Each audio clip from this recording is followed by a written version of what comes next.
చెప్తున్నారంటే వీళ్ళగట్ట మైనారిటీ తీరిపోయిందంట.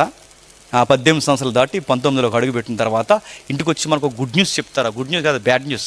ఆ good news bad news ఏంటంటే వాళ్ళ గుడ్ న్యూస్ మనకు బ్యాడ్ న్యూస్ వచ్చి, మమ్మీ డాడీ నేను ప్రగాఢముగా ఆ 3 ఈదులో ఉన్న అమ్మాయిని ప్రేమించాను. మీరు ఒప్పుకోకపోయినా చెప్పండి, నేను పెళ్ళిని. వీళ్ళు ఒప్పుకోకపోయినా చేసుకుంటాడంట. మీరు ఒప్పుకోకపోయినా చెప్పండి, నేను పెళ్లి చేసుకోను. ఆడపిల్ల కూడా పెట్టట్లేదండి, ఆడపిల్ల కూడా కేసులు పెట్టలేదు చెప్పండి. అందరూ కాదండి, కొంతమందిని అడుగుతున్నాను. ఈ రోజు వచ్చి అడుగుతున్నారు, ఏమని? మమ్మీ డాడీ నేను ఒకరిని ప్రగాఢముగా ప్రేమించాను.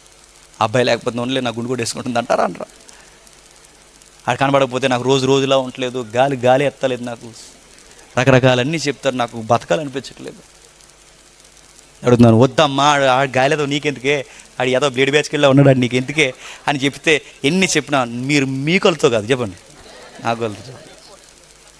అలా కాదు, ఇలాగ ఎన్ని చెప్పండి ఖచ్చితంగా చెప్తారు. మీ కొలతో కాదు, నా కొలతో చూడండి. చెత్త ఇలా ఎలా ఉంటుందండి, ఈ నాశనం అయిపోయేవారికి అలా ఉంటుంది. ఆ తర్వాత పెళ్ళి అయిపోతే కొంతమంది గేర్గా ఉంటాడు, వదిలేయడం. ఇంకా ఆ వదిలేని తర్వాత పెళ్ళి అయిపోతే తర్వాత ఆఫ్టర్ 2 months 3 months లేదా ఆఫ్టర్ 6 months తర్వాత చూడండి, వీళ్ళు పూరి కొట్టేట్టుకుంటారు సెంటర్లు ఇద్దరు కలిసి. పూరీలే బజ్జీలే అనుకోవడమే, ఇంకా అంతే.